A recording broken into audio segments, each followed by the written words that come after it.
Sebab C, bentuk masalah sosial. Ada beberapa bentuk masalah sosial yang akan kita bahas. Yang pertama adalah kemiskinan. Menurut Gilin dan Gilin, kemiskinan adalah kondisi seseorang yang tidak dapat mempertahankan skala hidup yang cukup. Kondisi yang tidak dapat mempertahankan skala hidup cukup untuk memberikan efisiensi fisik dan mental karena pendapatan yang tidak memadai. Jadi kalau menurut Gilin dan Gilin, penyebab utama dari kemiskinan adalah pendapatan yang tidak memadai, sehingga seorang individu tidak dapat mempertahankan skala hidup yang cukup. Yang kedua menurut Kuncoro, kemiskinan menurut Kuncoro adalah ketidakmampuan untuk memenuhi standar hidup minimum.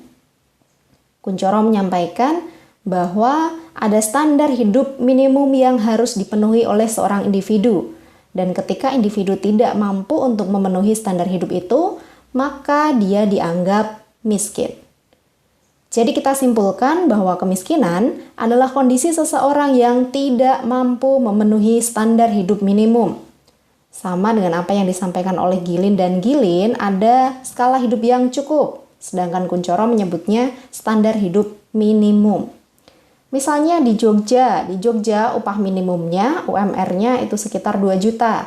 Jadi di Jogja, seseorang yang tidak bisa mencukupi kebutuhan hidup minimum, mungkin pendapatannya jauh di bawah 2 juta, itu bisa termasuk orang yang mengalami kemiskinan. Misal pendapatan sehari 500.000 misalnya. Pendapatan 1 bulan maksudnya. Pendapatan 1 bulan 500.000. Itu adalah pendapatan yang jauh berada di bawah upah minimum. Nah, apa yang kemudian menjadi ukuran minimum di suatu wilayah akan berbeda dengan yang menjadi ukuran minimum di wilayah lain. Kalau di Jogja 2 juta itu sudah minimum, kalau di Jakarta mungkin angkanya akan berbeda, 3,5 juta atau 4 juta. Karena memang standar hidupnya yang berbeda. Biaya hidup di Jogja memang lebih rendah dibandingkan biaya hidup di Jakarta. Bisa dipahami ya? Kemudian kemiskinan dibagi berdasarkan sumbernya. Ada 3 jenis kemiskinan berdasarkan sumbernya. Yang pertama adalah kemiskinan natural. Kemiskinan natural berarti disebabkan karena adanya faktor yang sifatnya alamiah. Misalnya apa? Misalnya karena disabilitas, atau kemudian sakit, atau sudah lanjut usia, atau karena faktor-faktor alam yang lain seperti bencana alam. Yang kedua, kemiskinan struktural. Kemiskinan struktural adalah kemiskinan yang disebabkan oleh pengaruh kebijakan pemerintah. Jadi, seseorang miskin akibat kebijakan pemerintah yang mungkin tidak adil atau tidak merata. Contohnya adalah distribusi sumber daya yang tidak merata. Ada wilayah yang tidak ada lapangan pekerjaan yang mencukupi, tidak ada fasilitas kesehatan yang layak, tidak ada fasilitas pendidikan yang layak misalnya. Itu yang dimaksud dengan kemiskinan struktural. Jadi, simpelnya sih, kemiskinan struktural itu karena salahnya pemerintah, seperti itu. Dan yang ketiga adalah kemiskinan kultural, yaitu kemiskinan yang disebabkan karena pengaruh budaya atau gaya hidup. Contohnya adalah orang Jawa. Orang Jawa itu budayanya nrimo, tidak banyak protes, pasrah. Jadi apa yang diterima yaitu nerimo saja, alhamdulillah, itu sudah beruntung misalnya. Jadi 3 bentuk kemiskinan ini ditinjau dari sumbernya. Kemudian ada bentuk kemiskinan yang lain yang ditinjau dari tipenya. Berdasarkan tipenya, kemiskinan itu dibagi menjadi 2. Yang pertama adalah kemiskinan absolut. Orang-orang yang mengalami kemiskinan absolut adalah mereka yang pendapatannya di bawah garis kemiskinan atau pendapatannya tidak cukup untuk memenuhi kebutuhan hidup minimum. Ini yang kita bahas di awal tadi, yakni konsep kemiskinan yang di awal tadi. Jadi seseorang yang pendapatannya ada di bawah garis kemiskinan. Pendapatannya sehari 10-20 ribu misalnya. Berarti dia mengalami kemiskinan absolut. Yang kedua adalah kemiskinan relatif. Artinya membandingkan pendapatan seorang individu dengan pendapatan orang lain yang lebih tinggi. Misalnya si A memiliki pendapatan 2 juta per bulan, standar ya. Kemudian si B memiliki pendapatan 5 juta per bulan. Berarti si A ini mengalami kemiskinan secara relatif terhadap si B. Sesimpel itu. Oke, jadi kalau kemiskinan absolut itu pendapatannya di bawah garis kemiskinan. Kalau kemiskinan relatif itu pendapatannya dibandingkan dengan orang lain yang lebih tinggi. Kemudian bagaimana untuk memecahkan masalah kemiskinan ini? Masalah kemiskinan itu sudah menjadi masalah yang klasik sebenarnya. Apalagi untuk negara berkembang seperti Indonesia. Dengan pendapatan yang belum rata, dengan kesenjangan ekonomi yang cukup tinggi, ada orang kaya-kaya sekali, orang miskin-miskin sekali. Masalah kemiskinan ini masih menjadi momok begitu untuk negara kita. Nah, pemerintah melalui Perpres nomor 166 tahun 2014 tentang percepatan penanggulangan kemiskinan sudah menerapkan berbagai strategi dalam bentuk perlindungan sosial. Apa saja kemudian strateginya? Yang pertama ada yang disebut sebagai program simpanan keluarga sejahtera. Yang kedua ada program Indonesia Pintar, program Indonesia Sehat, dan lain-lain. Ada berbagai program yang memang berupaya untuk mengentaskan kemiskinan. Kalau teman-teman sering dengar ada program Keluarga Harapan. Nah, itu semua berupaya untuk meminimalkan atau mengurangi kemiskinan yang terjadi di Indonesia. Tapi bagaimanapun, kemiskinan itu tidak hanya menjadi tanggung jawabnya pemerintah saja. Karena masing-masing individu pun bertanggung jawab atas diri mereka masing-masing untuk meningkatkan taraf hidupnya. Bentuk masalah sosial yang kedua adalah kriminalitas. Apa itu kriminalitas? Kriminalitas atau kejahatan, sama ya. Adalah bentuk perilaku menyimpang yang melanggar norma hukum, melanggar aturan hukum. Jadi semua bentuk perbuatan yang melanggar aturan hukum disebut sebagai kriminalitas atau kejahatan. Misalnya perampokan, pembunuhan, korupsi, pemerkosaan, pencurian, dan lain sebagainya. Banyak kemudian yang termasuk bentuk kriminalitas. Apa saja yang menyebabkan munculnya kriminalitas? Faktor penyebab yang menyebabkan munculnya kriminalitas. Yang pertama, adanya perubahan sosial, ekonomi maupun politik. Yang kedua, pengendalian sosial yang lemah, jadi sistem hukumnya yang kemudian lemah, sistem sanksinya tidak berjalan dengan baik mungkin. Yang ketiga, masalah kependudukan. Di kota besar, penduduknya sangat padat, banyak pemukiman kumuh, dengan pendapatan yang sangat rendah, sehingga memicu munculnya kejahatan. Yang keempat, kesulitan ekonomi. Sulit mencari pekerjaan, sulit mencari pendapatan yang layak, sehingga kemudian terdorong untuk melakukan kriminalitas.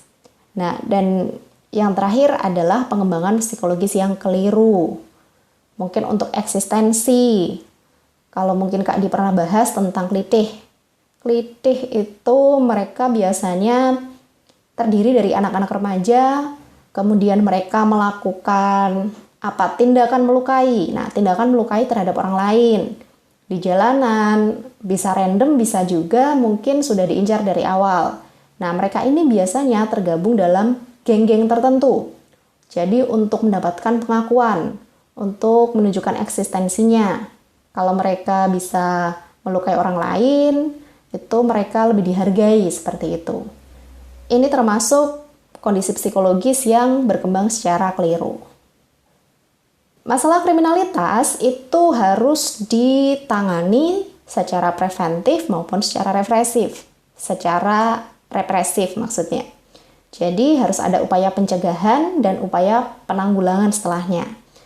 Upaya pencegahan atau preventifnya.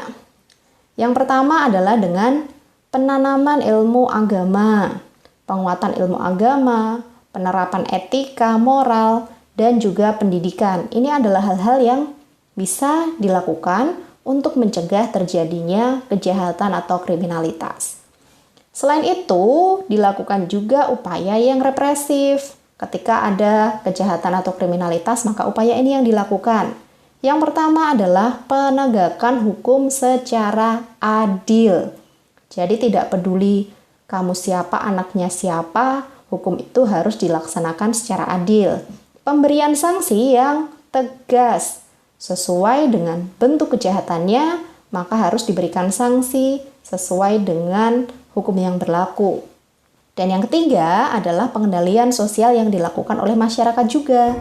Jadi selain aparat, maka masyarakat juga berperan dalam proses pengendalian sosial.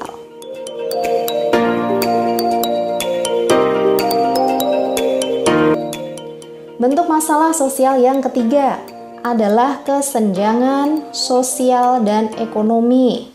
Kesenjangan sosial dan ekonomi merupakan ketidakseimbangan dalam kehidupan sosial masyarakat akibat perbedaan akses terhadap sumber daya.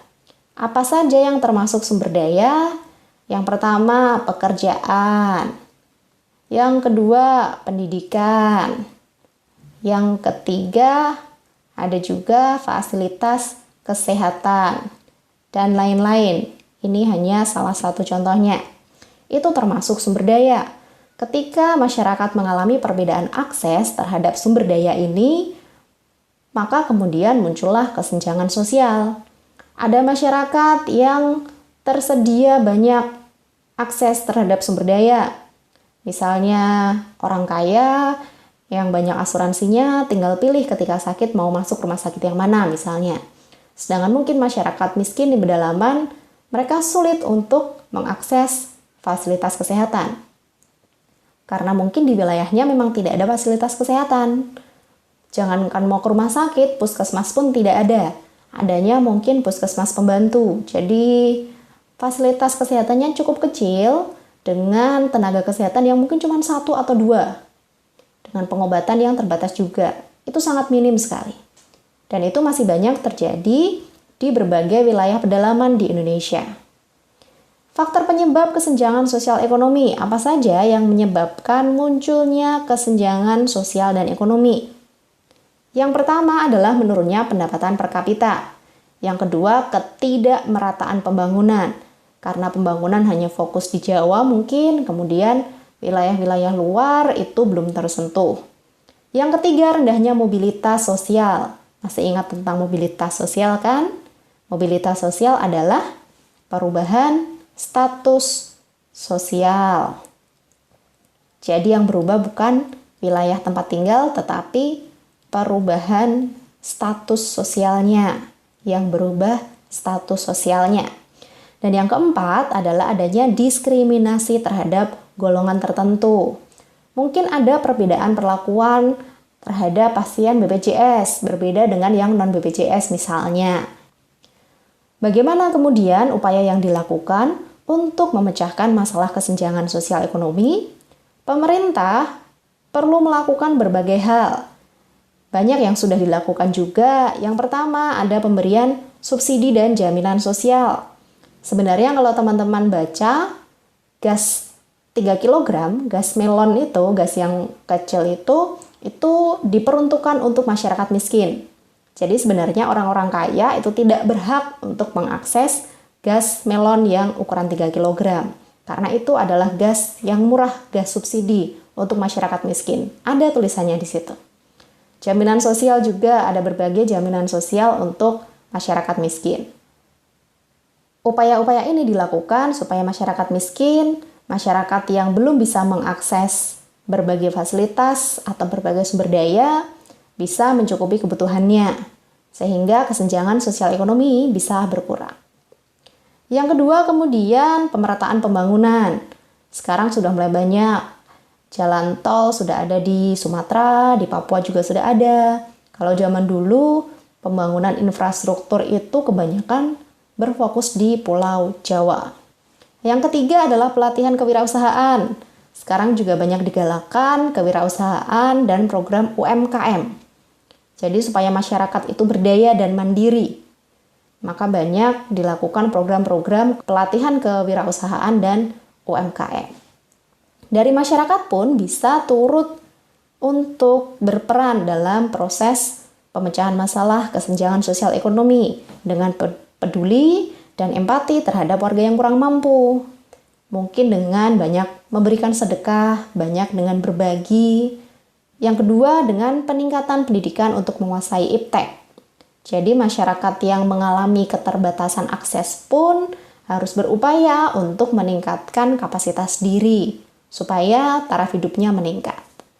Masalah yang keempat adalah masalah kependudukan dan masalah lingkungan hidup. Ada dua masalah di sini. Yang pertama tentang kependudukan dan yang kedua tentang lingkungan hidup.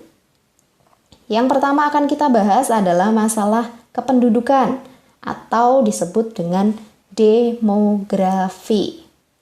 Yang berhubungan dengan ini, yang pertama ada jumlah penduduk yang banyak dan tidak merata. Kebanyakan penduduk itu terkonsentrasi di Pulau Jawa. Padahal banyak pulau-pulau lain yang wilayahnya lebih besar. Ada Sumatera, ada Kalimantan, ada Papua. Tetapi karena memang kebanyakan fasilitas dan pembangunan itu adanya di Jawa, masyarakat pun, penduduk pun terkonsentrasinya di Pulau Jawa. Yang kedua, tingkat urbanisasi yang tinggi. Urbanisasi adalah perpindahan penduduk dari desa ke kota, dari wilayah yang jarang pekerjaannya ke wilayah yang lebih banyak pekerjaannya. Mereka pergi ke kota agar bisa memperbaiki taraf hidup, agar bisa mendapatkan pekerjaan yang lebih baik. Biasanya sih seperti itu. Yang ketiga adalah lapangan pekerjaan yang terbatas sehingga banyak pengangguran. Ini juga berdampak terhadap munculnya kriminalitas. Karena ketika seseorang menganggur, sulit mendapatkan pekerjaan, itu juga berdampak sehingga mendorong mereka untuk melakukan tindak kejahatan yang mungkin menurut mereka itu lebih mudah dilakukan. Kemudian yang keempat, adanya pemukiman kumuh di kota besar. Berhubungan dengan tingkat urbanisasi yang tinggi tadi ya, karena banyaknya penduduk dari desa yang kemudian ke kota-kota besar, kemudian mereka sulit mencari rumah yang layak, kemudian mereka melakukan pembangunan pemukiman-pemukiman mungkin di bawah jembatan. Kalau dulu banyak ya, mungkin kalau sekarang sudah banyak berkurang, atau di bantaran sungai dan lain-lain.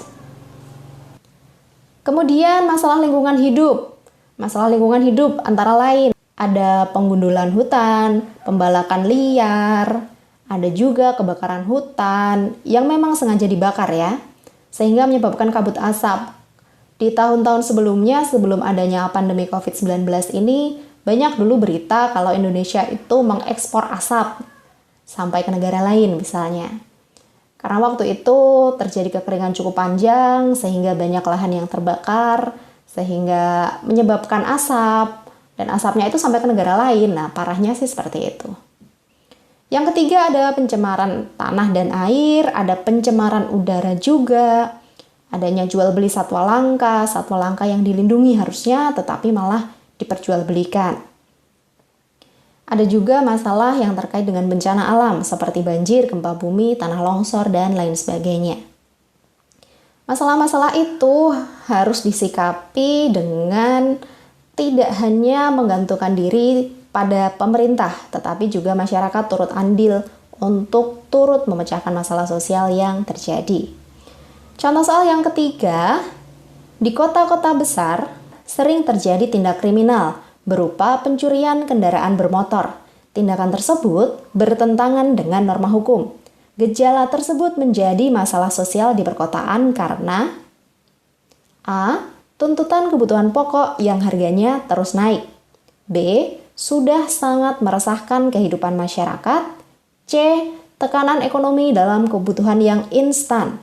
D. Perubahan sosial yang bersumber dari kemiskinan. Atau E. Terbawa lingkungan yang berpola postmodernis.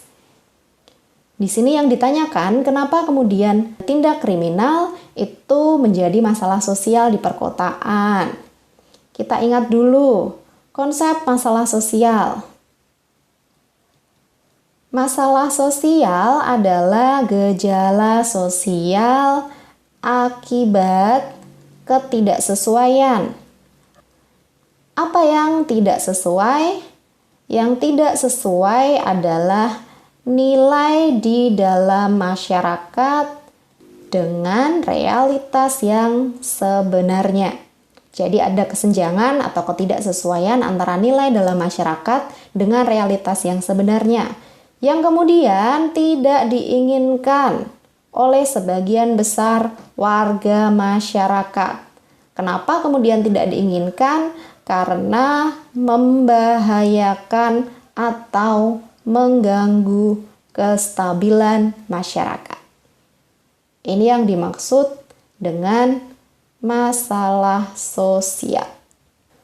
Jadi gejala akibat ketidaksesuaian antara nilai dengan realitas yang tidak diinginkan karena mengganggu masyarakat. Intinya seperti itu. Dan tindak kriminal merupakan salah satu bentuk masalah sosial. Kenapa kemudian dia termasuk masalah sosial? Kembali ke situ permasalahannya. Kenapa? Karena ini loh kata kuncinya, karena mengganggu atau membahayakan. Berarti jawaban yang paling tepat adalah yang B, karena sudah sangat meresahkan kehidupan masyarakat. Di sini kasusnya curanmor atau pencurian kendaraan bermotor. Jadi tindak kriminal itu sudah sangat meresahkan masyarakat. Curanmor di perkotaan itu sudah sangat meresahkan masyarakat. Maka sudah dianggap sebagai masalah sosial.